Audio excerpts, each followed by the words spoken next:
सूचना दिल्या, सगळ्या सूचना तुम्हालाही माहिती. नुसतं बोलणं फार सोपं असतं, स्पीकर लावू नका, आवाज कमी ठेवा. एक प्रॅक्टिकली ज्यांनी सांगितलं तुम्ही सांगा, शक्य आहे का?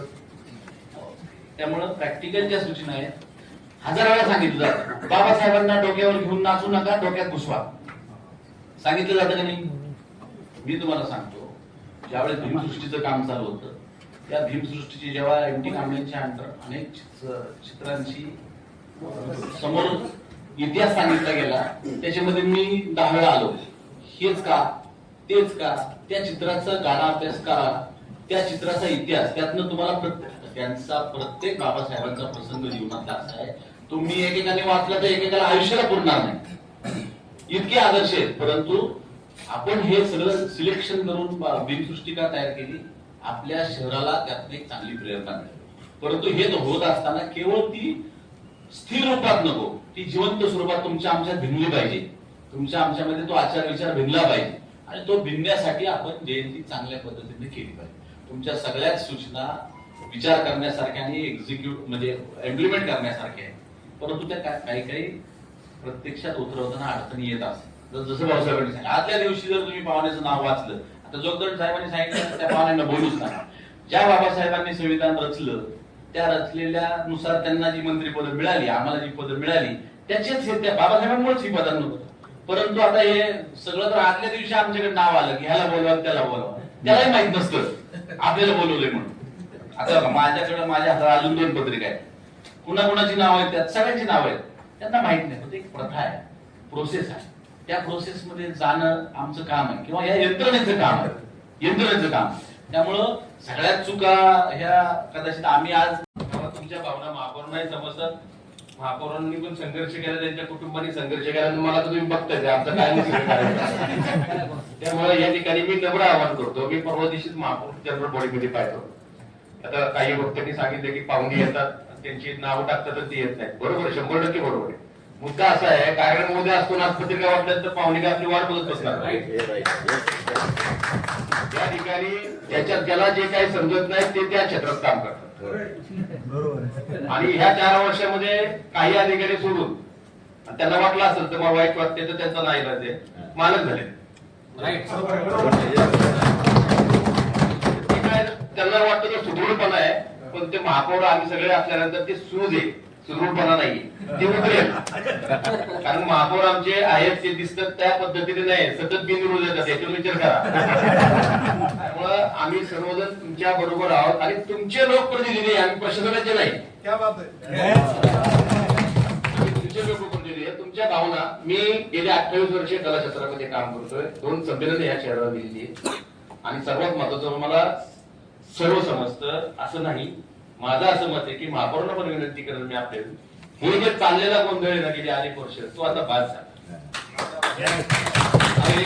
बाबासाहेब, भारतरत्न बाबासाहेब आंबेडकर असतील, शाहू फुले आंबेडकर, ही माणसं जर झाली नसते तर आपण एकत्र बसत असतो. हे सर्वांचे वडील आहेत, आणि त्या वडिलांची पुण्यतिथी जयंती चांगली झालीच पाहिजे. हा शहरातल्या प्रत्येक आता भाऊसाहेबांनी, प्रशांत भाऊंनी बऱ्यापैकी सांगितलंय की छत्रपती शिवाजी महाराज आणि डॉक्टर बाबासाहेब आंबेडकर किंवा महात्मा ज्योतिबा फुले हे कुठल्या एका समाजाचे नव्हते, ते आपल्या सर्वांचे आदर्श आहेत, आणि त्यांच्यामुळेच हे संविधान चालू आहे. हे त्यांच्या प्रेरणेमुळेच आपण जे काही आम्ही आहोत आणि तुम्ही आहोत त्यांच्यामुळेच आहोत. त्यामुळे त्यांच्या जयंत्यांचा योग्य मान सन्मान ठेवून शिस्तबद्ध पद्धतीने आपल्याला हे जयंती महोत्सव साजरे करायचा. आणि आपल्या सूचनांपैकी प्रमुख जी सूचना होती ती माता रमाई आंबेडकरांचं उद्घाटन आपण 11 तारखेला करू. आणि या अंदाजपत्रकात या वर्षी जयंतीत सुमारे आपण मागच्या वर्षी 96,25,000 रुपये खर्च केले होते, त्या वर्षी सुमारे 1,10,00,000 खर्च करतोय. त्यामुळे जयंती महोत्सव हा खूप चांगल्या प्रकारे आपण साजरा करणार आहोत. तुमच्या सूचना सर्व अण्णांकडे द्या. अण्णांसोबत आम्ही 3-4 पुन्हा बसू आणि आपल्या सूचनांचं काटेकोरपणे पालन कसं होईल याकडे लक्ष देऊ. पुन्हा आपण सर्वजण आलात त्याबद्दल आभारी. मी असेल धर्मपाल दंतरबाई नगरसेवक आणि आमचे शिवाजी कांबळे साहेब नगरसेवक, या ठिकाणी मागणी केल्यानंतर 1 मिनिटाचा सेकंद वेळ न लावता महापौर साहेबांनी ती मागणी मान्य केली, आणि साहेबांना आयुक्त साहेबांनी सूचना दिल्याप्रमाणे परवा 3 दिवस झाले आम्ही सतत कांबळे साहेब असतील, मी कुणाल वावडकर असतील, आम्ही सतत आयुक्त साहेबांच्या संपर्कात, कोराडे साहेबांच्या संपर्कात आहे. मी महापौर साहेबांना धन्यवाद देण्यासाठी देणार सर्वांना, विरोधी पक्षनेते असतील, सत्तारूढ पक्षनेते आणि सर्व नगरसेवक, त्या सभागृहामध्ये ही मागणी सर्वांनी एकमुखाने मान्य केली, त्याबद्दल मी महापौर साहेबांचं अभिनंदन करतोय. आणि दुसरी गोष्ट की 11 तारखेला महापौर साहेबांना आताच मी विनंती केली की आपण 11 एप्रिलला महात्मा ज्योतिराव फुलेंच्या जयंतीनिमित्त त्या स्मारकाचं उद्घाटन करूया. हे सगळ्यात मोठा विजय हा आंबेडकरी चळवळ आणि बहुजन समाज चळवळ आहे. आणि त्यासाठी मी महापौर असतील आणि सर्वच आमच्या सभागृहातले सर्व सदस्य यांचं मी धन्यवाद देतो.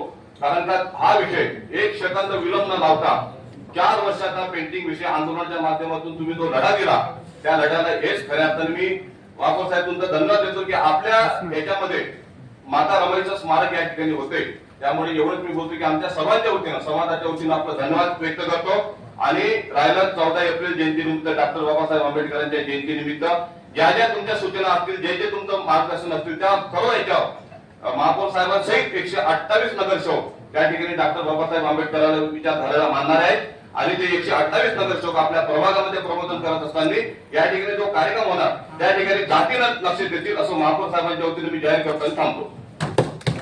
त्या ठिकाणी माननीय महापौर आणि उपस्थित समुदाय, बाबासाहेबांना घडवण्यात ज्या त्यागमूर्तीने कार्य केले त्या रमाईंचं पहिलं स्मारक तात्काळ सुरू करण्यात यावं. दुसरी गोष्ट म्हणजे महिलांना अधिकार मिळाले ते डॉक्टर बाबासाहेबांमुळे, तर जेवढे जास्तीत जास्त कार्यक्रम महिलांसाठी घेता येतील ते त्या घेण्यात यावेत. आणि उन्हाचं प्रमाण वाढलेलं आहे, तर भीमसृष्टीत उन्हापासून संरक्षण करण्यासाठी काहीतरी काम करण्यात यावं. धन्यवाद.